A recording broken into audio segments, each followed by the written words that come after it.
Welcome to the Voice of Bold Business Radio, the show about ways to stay competitive in a changing market, break through business plateaus, and respond to the changing expectations of today's customers.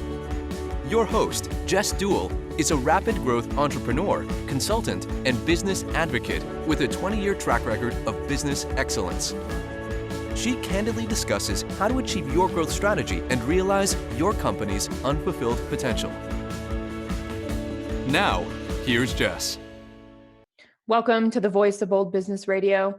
It's Tuesday, June 18th. And as we are showing up here present, showing up here in this moment, there's a reason that you've chosen to be here, and I'm extremely excited. And I will tell you this because I was on a conversation earlier this morning with a woman named Rebecca Mercado, and something that she said sparked me to say something, which in turn sparked an entire chain of events that made an incredibly amazing conversation that is leading to another conversation and another conversation. So when you're here, when you're in this moment, you know you're in the right place for conversations about needs that we as business leaders face today, about changing technology, about quickly changing markets, about what it means to understand our customers, and even more so, what their expectations are. And most importantly, by being able to focus on our short-term goals with an eye into the future so that we can increase our confidence in our long-term positioning and be able to think far out in addition to close out, if you will. This is program 231, What You Will Not Compromise. And the question of the day is, how does what you will not compromise impact what you prioritize? So there's a lot of IZE words, and we're going to get into that a little bit more. First, I want to remind you that I'm Jess Dewell, your host for today's program, and I'm the founder of Red Direction. I'm also a growth entrepreneur. I work in the operations side of things, specifically around efficiencies and culture, because the way we work together, if you've ever listened to the show, you know, is an incredibly important part of the results that become possible. I bring you over 20 years of experience both advising and consulting, in addition to facilitating conversations both in the office and offsite to move the needle and move you and your teams toward your growth strategy. The companies that work closely with me learn to ask the right questions and think effectively on their feet. I specialize in consulting with companies at critical points in their development to integrate growth strategy with the constraints in leadership and operations to achieve your growth goals. Now, jumping right in, what will you not compromise? I'm not sure if you know this, so I'm just going to come right down and tell you. That is the second step of how to prioritize. What will you not compromise? And it's that not, right? People are like, oh, nobody's going to remember that. Rephrase it, whatever. When we know where our line in the sand is, where we know what we believe in, what will work for us, what will not work for us, more importantly, what takes us off our journey in our career and what keeps us on our journey on our career is incredibly important. And knowing what we will not compromise is one of those things. And a foundational piece for being able to choose, being able to approach a problem, being able to approach a difficult conversation, make decisions, and plan for a future that is basically unplannable, because everything we know today will change. The first part that I wanted to talk about is what we think we value could be different than what we actually value. So I do these value exercises, and some of the feedback I get is, I don't know if I live by these values, but they're the values I want to live by. Another thing that people will say to me is that I know what I value. The thing is, nothing else in my life lines up with that. Okay. In both of those scenarios, I think you can hear the gaps. By the way, I've taken a whole bunch of stories and combined them down into those two things, those two pieces of where we have problems and what we prioritize. And so when I say what we think we value might be different than what we actually value. So take a look back, just so far today. I mean, it's Tuesday, it's early enough in the morning, but there are several hours underneath our belts already. And so what could we look at today And what are the actions that we take? Did we take actions to move us toward our goals, toward what we value, ensure what we're doing has the value we expect it to, or did it not? And I'm thinking about this because I'm looking at my own morning. And the answer is usually on Tuesday mornings, I don't have meetings because it's all about the Voice of Bold Business for the preparation for everything. But you know what? This was like the only time that we have been able to get on the calendar to meet. And so I was like, all right, we can do this. Let's just make it. Let's make it video audio. No problem. We will not meet in person. It's a-okay. And the thing is, I was like, all right, we'll keep it short. We'll keep it precise. We'll keep it good. I went in with that intention. She went in with that intention. And look what came out of it. 3 different actions that move both of us forward, not only in the career path that we are on for ourselves, but it also creates a win-win for both of our organizations, in addition to a win-win for ourselves. And so we're doing something that's greater than ourselves. So while it would typically be something, if I were really stringent, I'd be like, my priority is this show, and I'm unable to meet anybody on the day of this show. Well, you know what? There was this little tickle, this little something that said, do it now. Put it on the calendar for now, which, by the way, thank you, past self, for making sure and listening to that, because that's how it happened. This was when we could meet. This is what we met, and we're moving some things forward. So what can come out of that? All kinds of different things. And I realized, even though the concept of time management was getting in my way, I really don't know if I should have this meeting on this Tuesday at this time, because it might interfere with what I've got going on in the regular flow and preparation of the Voice of Bold Business Radio. But there was that little thing. And I'm so glad I listened to that little thing, because my value is creating true, genuine connection and being able to advocate for the people that I meet. And guess what? Those trump my calendar any day of the week. Any day of the week. Being curious about what's showing up, when it's showing up, how it's showing up. Also, being able to be in my truth. Yeah, this connection is important to me because it actually doesn't deal with right now, but it deals with down the road. And so that positioning piece also comes into mind and comes up for me. So when I think about my personal values, right? Truth, curiosity, and elegance. All right. So sometimes, the calendar was a little messy today. Whatever. It's all good. The space was there. And in fact, there's an invigoration about today's program now, knowing that I'm thinking about what will you not compromise? Okay. So if I had stuck and not compromised my calendar, I would have missed out on a great opportunity. And by the way, that means I would have prioritized time and time management over curiosity, truth, and elegance. Now that was an eye-opener for me.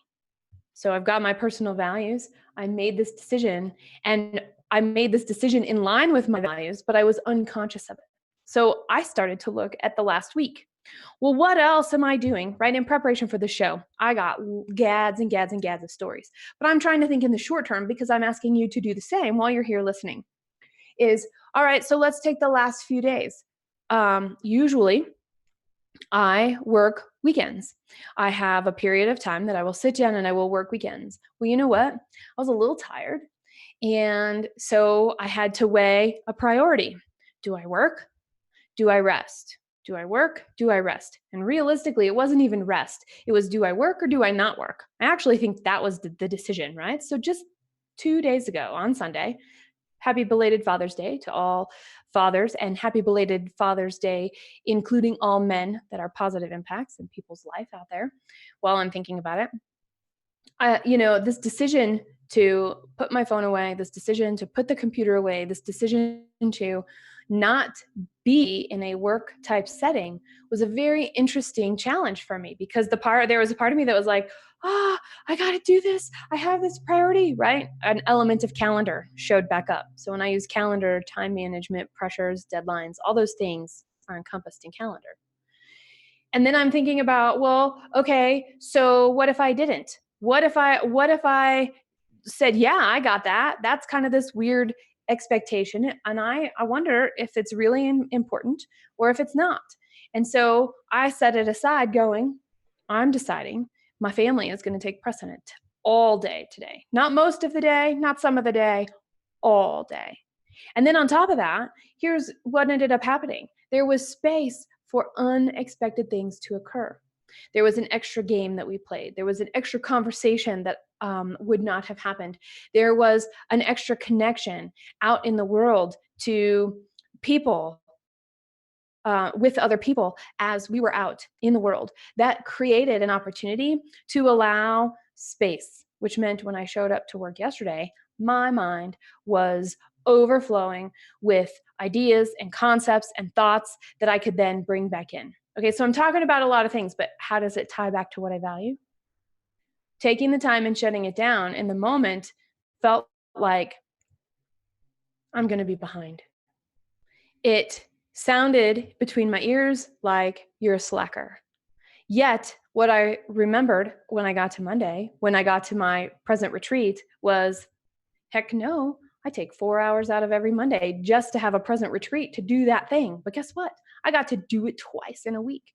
I got to do this in a different way. So it held up to my personal values of elegance. It was a simple, easy day.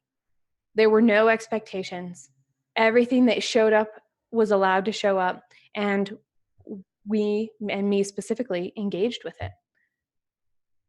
It also opened up my curiosity. It allowed for further conversations to occur with both my husband and my son as we were going throughout the day. And then all of the people that we interacted with as we were out in our day. Pretty interesting all the way around. So, are the actions you're taking really aligned with your values? And if they're not, I want to challenge you to do this. I want to challenge you to be willing to explore the idea. Is my ego in the way? Is it what I am supposed to do? Is it what I must do? Have I made other choices that are making me feel pressured around this? And then in the end, with the action that you do take, what does it reflect? Does it reflect simplicity? Does it reflect relaxation? Does it reflect integrity? Does it reflect loyalty or responsiveness or quality or whatever your personal values are? And I'm asking that for you personally as a reflective moment as a leader in your business, as a leader in your role, responsible for the budget, responsible for outcomes, having things that you know you're not going to know, and decisions that you'll be making in spite of the fact that you don't know. Because when we have to make decisions, when we can fall back on our values, we know that we are prioritizing better. Better. Because here's the next piece of that. We are not alone in our companies. We all have teams, we all have peers. Some of us have supervisors that are listening. Some of us have, subordinates that are listening, and some of us have both. So my question to you then is, how do you bring those values and the actions and what you prioritize? How do you bring that to conversation? How do you bring that to conversation with your staff? How do you bring that to conversation in your planning? How do you bring that to conversation when you're in a problem solving or a brainstorming scenario? Because now we have not only a responsibility to be true to ourselves, some would say authentic in making sure that we are doing what we're doing, how we say we're going to do it, and being consistent about it. In our authenticity, how do we also say, yep, I'm responsible for these values over here at our company? I'm responsible to make sure that everything that I do in my role aligns to those values, which have set a course of direction, which has created some sort of growth trajectory. And so when we understand what our growth trajectory is, we understand what those values are, we now get to think about what we're doing every day differently. Are there things that we're doing to be busy? Like this whole concept of the pressure of the calendar in my scenario, in my stories that I just shared, which could be the same, could also be different for you, right? When that kind of stuff shows up, well, what are you going to prioritize? You're going to prioritize, well, it's not on my calendar. Well, it didn't make it, so we're not going to have that. Maybe. Depends on what your priorities are. And if it is, just check it. And if it isn't, check in with your priorities and make sure that your personal values match the actions that you're taking.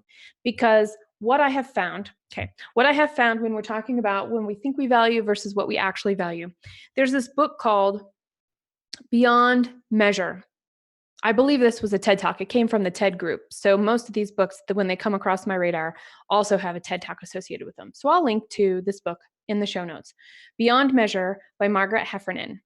One of the things that she talks about all kinds of things in here. And basically, it's all about small change. What are we doing every day? And when we want to change, like better align what we actually are prioritizing to what we value, so that we can understand and work from a solid place, from a place of internal steadfastness, to be able to go forward and really show up in the role that you're in the other parts of your life, right? So one of the things that she talks about is the fact that the work that we do creates a feedback loop. And that's what I'm talking about here. And she says it slightly differently, but this concept of the work that we do and what we choose is creating a feedback loop. Are we getting results when we do what we think we ought to be doing? What we actually have set out a plan in excruciating detail? Or are we hitting the milestones in the time frame without excruciating detail? And I'm throwing these things out. They could be any scenario whatsoever. So here's the thing. When we are not getting the results we want, there's a lot of things that come into play.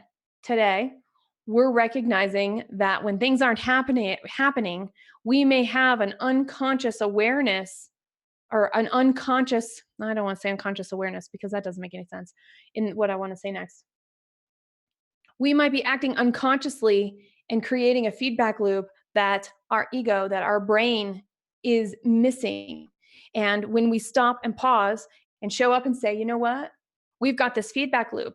If we're looking at just the outcome and we're missing the outcome, let's reflect a little. Let's see what else can we do here. Let's see what is one small change, a little lever that we can play with to get us closer, or get me closer to where I want to go. And in doing so, that will have ripple effects. So we always look to ourselves to make sure that we're actually taking action in alignment with our priorities and our values, so that we can lead by example for others to do the same. And in that feedback loop, we'll get it. We'll get tension, we'll get pushback, we'll get questions, we'll get being spread too thin, we'll get overwhelmed. I mean, there are all kinds of I'm going to use the word trigger concepts that will come up for us. So there we go. We have this. And the next piece is when we know, and this just leads to this leads to productivity, by the way. This concept of when we have a feedback loop and we listen, we get better. We're willing to listen, we're willing to feel, we're willing to experience, and we're willing to change. By the way, that's just that's curiosity. It's treating whatever situation we're in that might be really bad, it actually could be really good also. And how could we get the more of a desired result? How could we get thinking a little further out so that we know where we're going and that we're on track with how we want to get there? You know, I've shared stories in the past, and gobs and gobs and gobs of stories about people who, in my past, specifically in relationships with me, who have, where there have been value differences and how that looked. Well, I'm going to share some from some other companies here. In this case, where what the actions we're taking do not align with the values of those around us think we have. Okay, so this is the first one. A group of people get together, and there are four of them. These four people get together. They know what they know what they're trying to do, but they don't identify values key to getting there.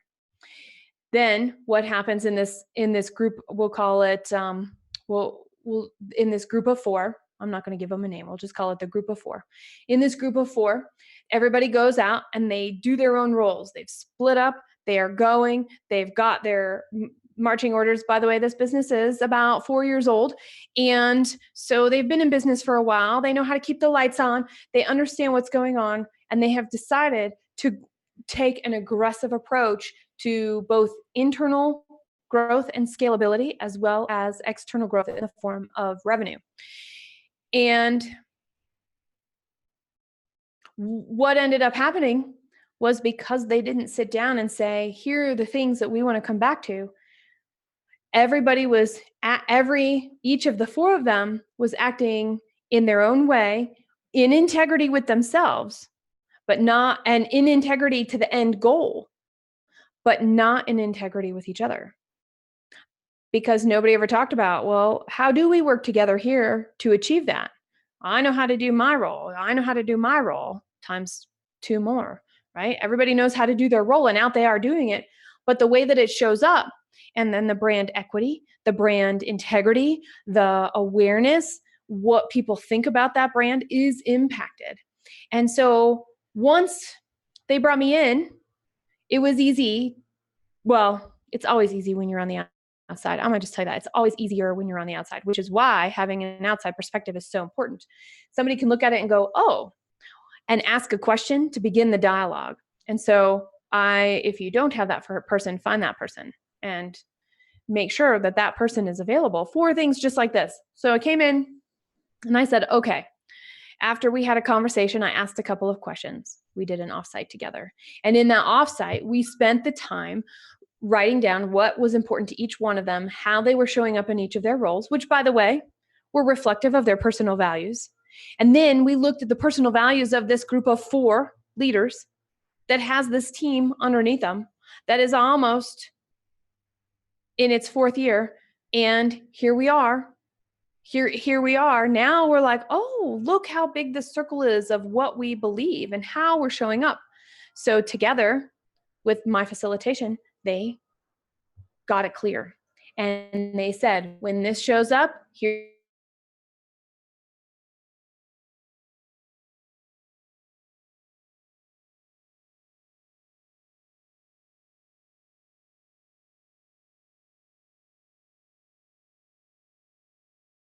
here is the approach with which to start the conversation.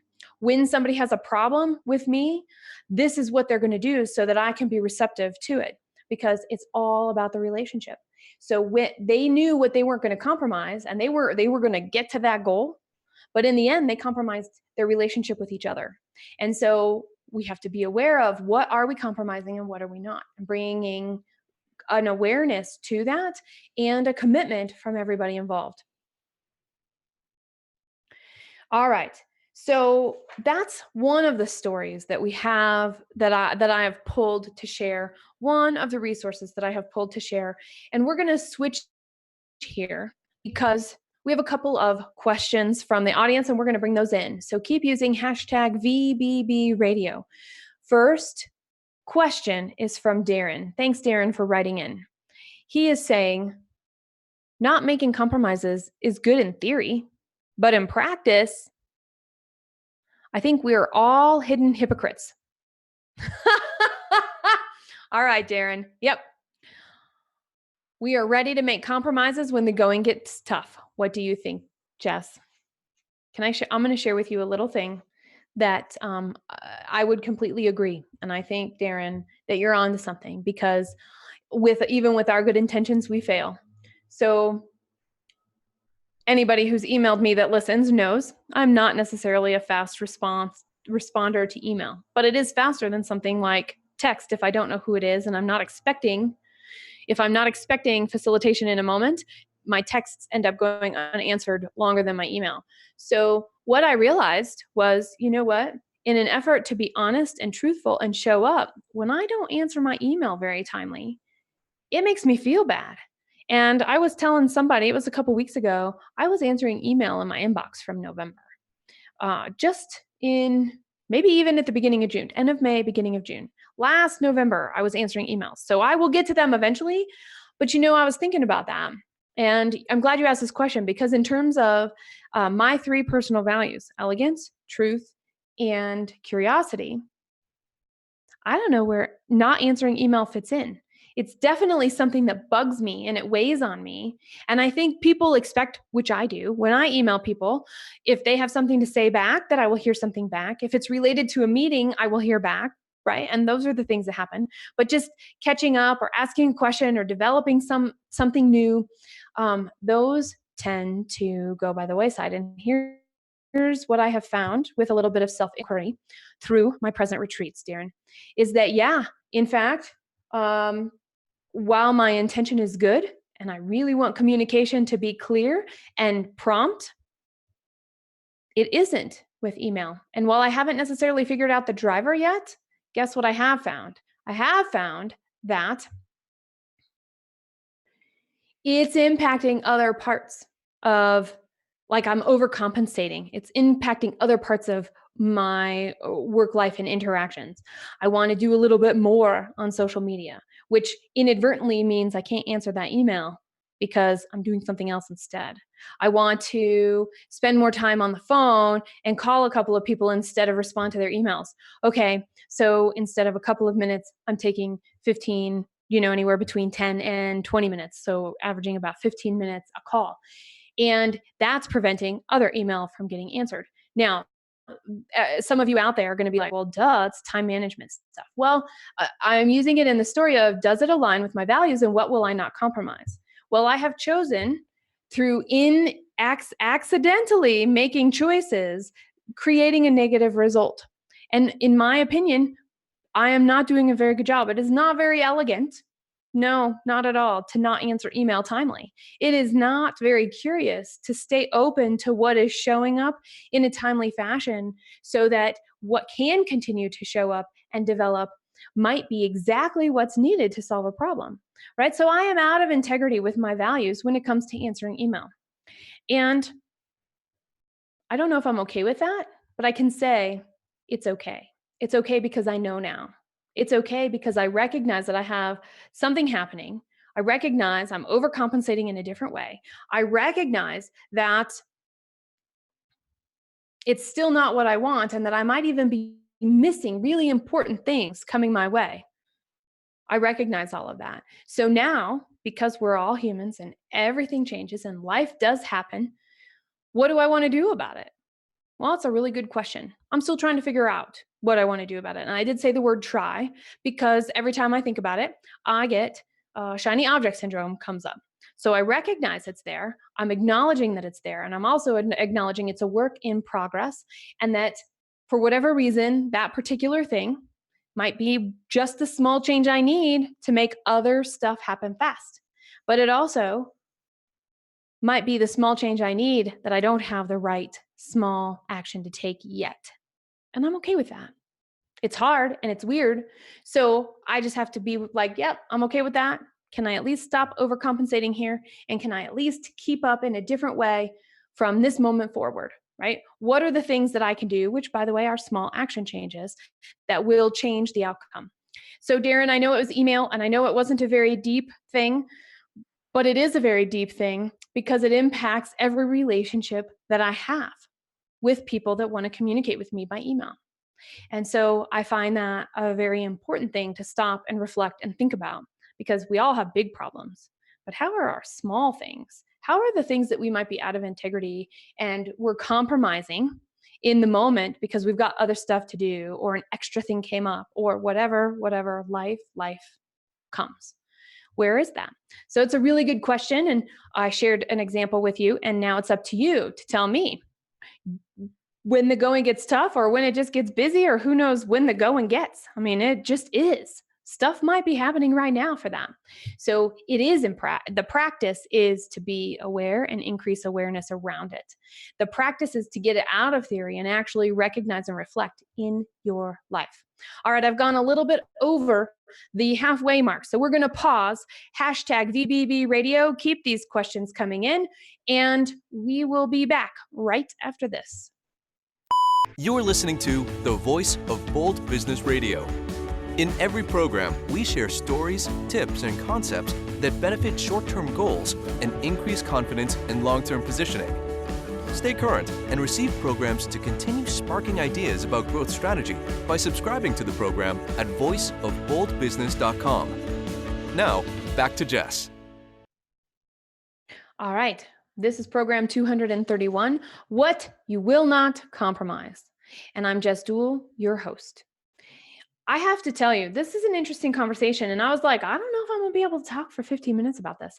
And look at that. I went over the halfway mark and I only got two of the three things in, plus one audience question. And we have a few more coming in.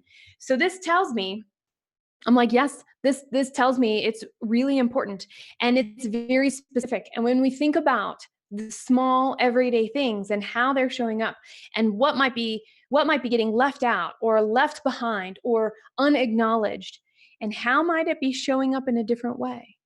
Is it showing up in in missed calls? Is it showing up in being late? Is it showing up in having to stay up late? Is it showing up in choosing to go out instead of finish a project? We all have our things, and the thing is to recognize what our thing is and use it as a cue that we might be compromising in a way we didn't realize that is taking us away from what we're going for, where we're at right now, where we're going, and recognizing that where we have been and who we have been changes all the time. And that can we change along with the changing times and adapt and recognize and embrace the experience that we bring with us. Something that I wanted to talk about, because I shared one example, right? I shared an example of the four, a group of four founders. Well, here's another one. Here's a family business, right? So here's another example of how when we compromise things that we don't realize we're compromising shows up in a different way. Okay. So we've got this concept of, what do we choose? What do we choose? Well, if we don't know what to choose, let's choose nothing, right? Let's just wait.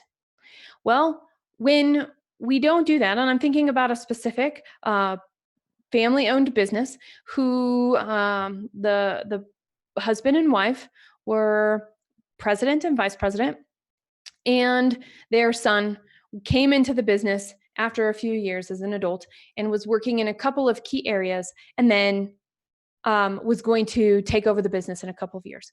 Well, I got called in because the son wasn't doing what he said he was going to do. The son wasn't following through for the employees that were reporting to him, or the things that he promised to people that he reported to in each of the areas that he was working in the business. And we'll call him ambivalent. The son was ambivalent. Well, what do you do with the person who's supposed to take over your business that's ambivalent? For this family business chose to force it upon him. And the end result was, we've already done vision, mission, values work. We're not going to do more. We understand what our issues are. And just like when his dad said, just when I bought this business, I'm going to lose business. When he takes it over, he'll lose business and have to figure it out too. Okay. Yeah. Oh, that's a hard road. And we're not learning from each other's experiences there. It's a real road, and it's one that's chosen often. And if we buy a business, it's the same thing. When we go in and we're part of an acquisition, right? We're an acquiring team and we're going to take over, we're going to start managing this. We have to figure out what we're going to do with it. And it's true that when new ownership or a new executive or some sort of succession plan is enacted, one of the goals is to reduce the amount of loss on the investment of that change. Just like brand new cars that go off the lot, they depreciate in value. That is true for businesses. When you sell a business, there is an element that goes with it. And it's because of the culture. And that's, by the way, where we get some of these common things of, don't make changes after you buy your company, after you buy or acquire right away. You want to see how things are going. You want to figure out what that culture is. Well, something I would posit is, what if you were proactive and you knew what your culture was, and everybody who was in the process of acquiring the company knew what the culture was of their company, so that when they bought this company and brought in all of these people and these other assets, that there was a place to start integrating without changing anything. Here's how we work together here. This is what it might look like a little differently. Oh, I want to know how you've been doing things. What works for you? Because they've been successful enough that you want to have the acquisition. So why not find out what makes them successful, right? These people, this family business did not want that. And they also, the comment about the vision, mission, values, we did that work. My question to them was, well, Where is the vision, mission, values, and how does it show up today in this meeting? How does it show up yesterday in the decisions you made, in other meetings, and in other parts of the business? And the answer was that it sits in a drawer in his office. Okay. Okay. So the first thing is, if you're going to do the vision, mission, values work, it takes time and it is hard. It is equity into your business. So, and by the way, if your company has vision, mission, values, but you don't really understand what they are, or what the work that's being done actually doesn't seem from your perspective to line up to this vision, mission, values, well, it's got to be talked about. Bring it up. Gotta here. Bring it up. Ask the questions. Be curious about it so that there is an element of improved conversation. And that's it. It's time, it's energy. And in a world where things move so fast, time being a commodity, slowing down to do that is something not very many people would prioritize. But it's where you find the creative win-wins. It's where you find the seemingly off the wall ideas that turn into new products or strategic relationships or new opportunities within an organization. It's all in problem solving, all the thinking, decision making, all the thinking, prioritization, what order do we do things? All the thinking is done up front. Okay, we're going to pause here. So that was the story of a family-owned business. They just didn't want to make a decision, and then they said, whatever happens, happens. Okay. Then there's this, okay, so we answered Darren's question. Here's a question from Jenny. Jenny used radio@reddirection.com to submit this question. She says, it makes sense that we prioritize what we value, but what do we do when we have a crisis and our priorities dictate our values? Okay, I don't have to read that again because I think I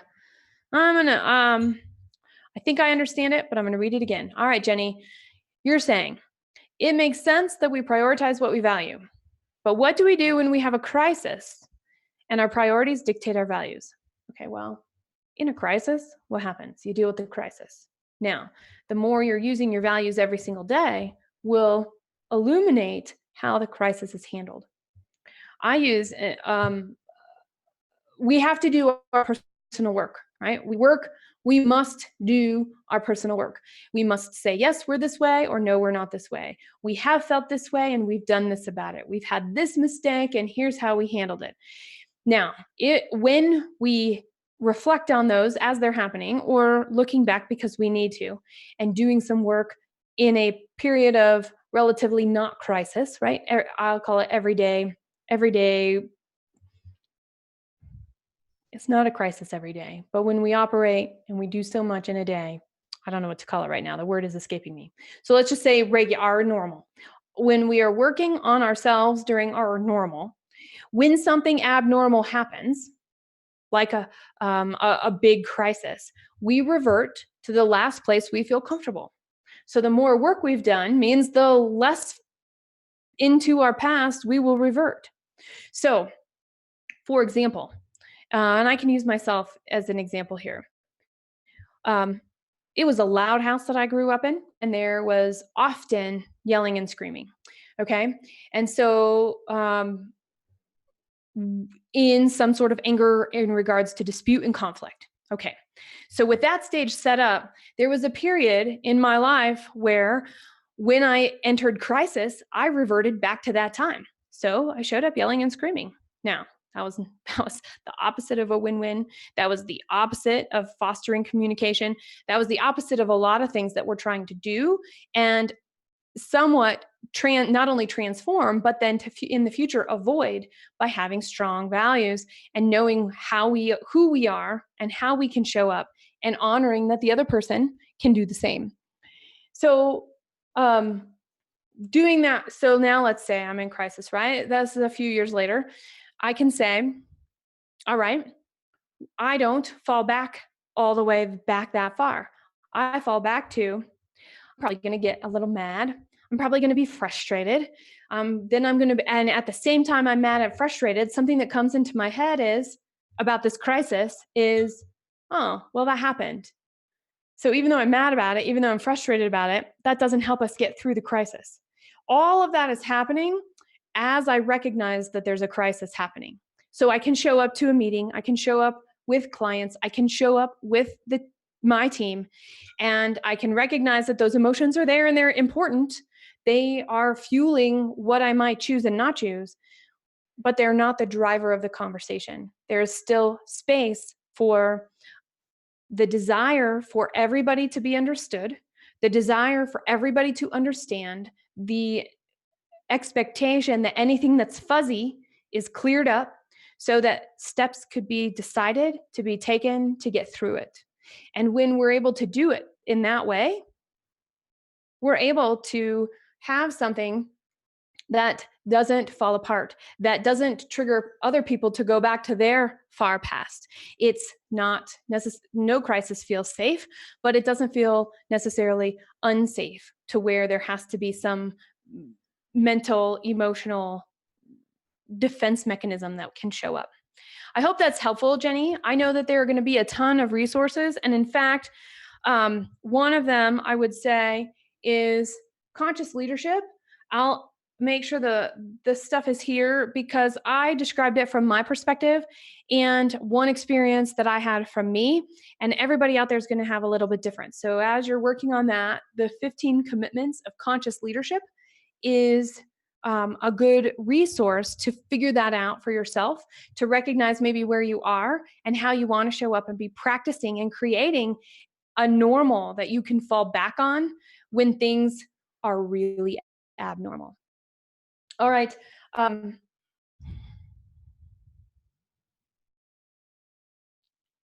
Regardless of some situations that we have about, I'm thinking about business owners, right? The first story shared of the 4 founders, the second story that I shared of the family biz.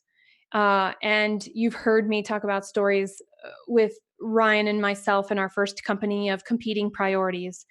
And there's also one called just benign neglect. It doesn't matter. We're going to just kind of sweep it under the rug. Okay, that's fine. Or it's the kind, we either are avoiding it in benign neglect or we are only seeking information that reinforces what we think. We're closing down the wonder. We're closing down the opportunity to ask questions. We're closing down the opportunity to see any other perspective but our own. And so in all of those, we are prioritizing action. Now, our action, one of our priorities, right? One of our values may be to reduce and remove conflict. Well, okay, so benign neglect, not dealing with it, is a way to remove conflict. So we are in alignment with our values and we are not going to get to our growth goals.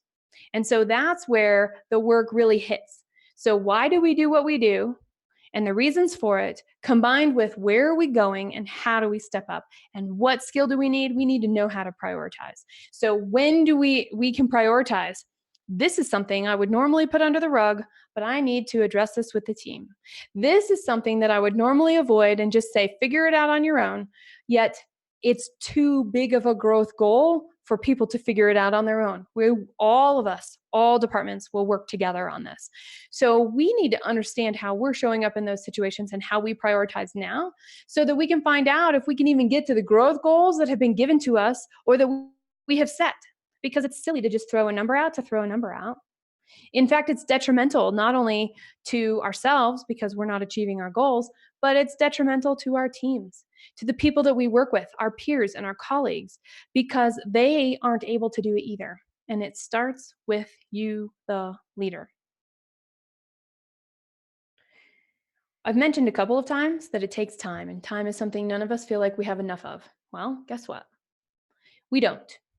And it's how we use it that matters. You've heard that in a variety of different ways over time. And when we can show up, we can recognize when other people are hitting us below the belt, so to speak. We can recognize when somebody is being bullied around us. Maybe it's us, maybe it's somebody else. We can recognize when somebody's shoving their weight around to get what they want in a situation. Well, guess what? That's a win-lose situation. So the first thing, if you were to take one thing away from this conversation, is to go into every dialogue you have and find out, are you doing it for a win-loss or are you doing it for a win-win? And what kind of a win-win is it? Do you feel like you have to come away and somebody has to have given up something? Are you willing to see a different experience or a different opportunity that you might not have even come to the meeting with because it actually fits the outcome that you want and the outcome that the other person in the conversation wants? That takes time, and it also takes willingness. So when we get in the habit of checking things off a list, when we get in a habit of being so overscheduled, we don't have time to think or prepare or mentally show up in the space that we're in, we start to we start to have what Darren was questioning. We got to just get stuff done, or the going gets tough. Yeah, well, take time, make time. And I would recommend a present retreat for that. And if you have any questions about that, email us, text us, or not text us, email us, or use hashtag VBB radio, radio at red direction of two things. All right, Anita's question is coming in, hashtag VBB radio. I'm intrigued by this concept of a feedback loop. What if instead of constructive feedback, oh, hang on, I got to read this differently. Anita's question. I'm intrigued by the feedback loop. Does it, okay, I'm going to change this question because I don't, the words are not coming together in a way that I can do something with them. I'm intrigued by that feedback loop concept. Okay, and so coming back to what Anita, what you're talking about was in the book, Beyond Measure, she was talking about this concept of how we work creates its own feedback loop that Margaret Heffernan was talking about. All right. So I'm thinking there's an either or here. What if instead of constructive feedback, we get harsh criticism? Okay. So if we're talking about beyond measure, we're not talking about somebody else giving us feedback. We're talking about us assessing the situation created by our actions. Okay. So yes, I'm going to come back to that. The situation we've created from our actions. We'll come back to that because you brought up criticism and constructive feedback. So in the event that somebody comes at you with constructive feedback, you may not know you're getting constructive feedback, but you're open and willing. And that person's awareness is on the fact that they have something they want to say and they want you to be able to hear it. So they, in my opinion, when we're getting constructive feedback, it is one way to ensure a long-term win-win. I want you to hear what I have to say that needs to be changed or that could have been done differently. And here's how I'm going to show up so that you can receive it the best way possible. It's also personal responsibility built into that. Harsh criticism. Well, we can't walk in anybody else's shoes. We can attempt it, but we can only walk in our own shoes. We could put somebody else's shoes on and kind of get a feel for it in our metaphorically, but we don't actually know. So sometimes a person that would normally give constructive feedback might show up with harsh criticism because their capacity to hold space for you to be able to receive something is diminished for whatever reason. And so there's an element in this feedback, and harsh criticism could just be, I'm gonna just rip the Band-Aid off, right? There are people out there that just want to rip the Band-Aid off. I think in that particular thing with that kind of a feedback loop, you already know the person that you're working with. So if it's a problem, find somebody to talk to because you may have thin skin, but you also may just need to practice hearing differently or being able to hear it and go, wow, that was harsh. And then ask a question for what prompted it, right? This would be a perfect setup for you to have a personal exercise one-on-one to be able to practice role play, understand what does harsh criticism look like for you and how you might make sure you can integrate it when it comes at you without a filter, because that's your perception. Your perception is coming at you without a filter. Okay, so back to the actions that we take determine the feedback loops. Well, if something we do causes somebody to freak out at us, we can recognize we did something, maybe intentionally to stir the pot, but maybe unintentionally found a pot to stir. Okay, and then it's what we do with it. So that's noticing. It's okay. I'm noticing it. It's good. Maybe somebody is like, wow, this is the best thing that ever happened. I can't believe you didn't offer this to me earlier in our service agreement, or whatever the case may be. Or somebody from down the hall says, I just got this and I'm going to just tell it like it is. And then I'm going to go back to my job.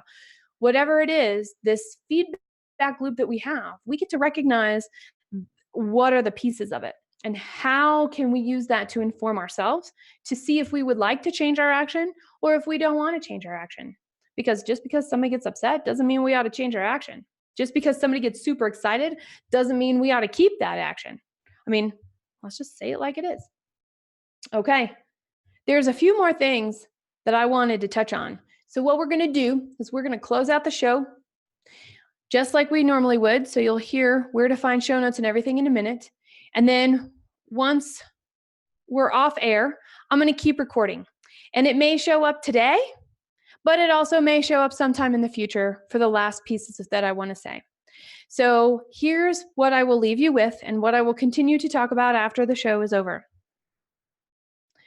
Is that you get to choose what you prioritize, and you get to choose what those filters are, and you get to choose how it's working. You get to choose to see how it's working. And so using those filters is important. All right, it is bold for that very reason. Knowing what you will not compromise allows you to understand what a win-win looks like, allows you to understand when you're out of integrity with your own values, and it also allows you to perceive and realize conflict or an opportunity to change conflict into a co-creation or a collaboration. And it's bold because it takes time to do that. All right. All the show notes will be at voiceofboldbusiness.com/P231. That's voiceofboldbusiness.com/P for program 231. You may also search the site, What You Will Not Compromise. Keep this conversation going. Thank you to our live audience today. Thank you to our listeners. Rate this program. iTunes, iHeartRadio, YouTube, whatever platform you're listening on, you made it this far, give us a rating, give us a shout out, use hashtag VBB Radio, ask us a question with the hashtag, also email us, radio@reddirection.com. Learn from the experiences that you have here and share them so that others may learn from you. It's that through your practical application and sharing that we define what it means to be an effective leader today. Do you really know what you will not compromise?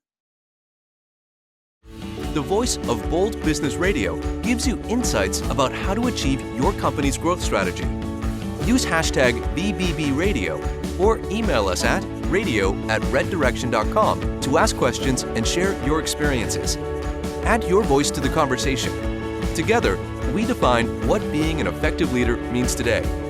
Special thanks to the Scott Treatment for technical production. Thank you for joining us. All right. So here's the scoop. The scoop is we must continue to understand and press the edges of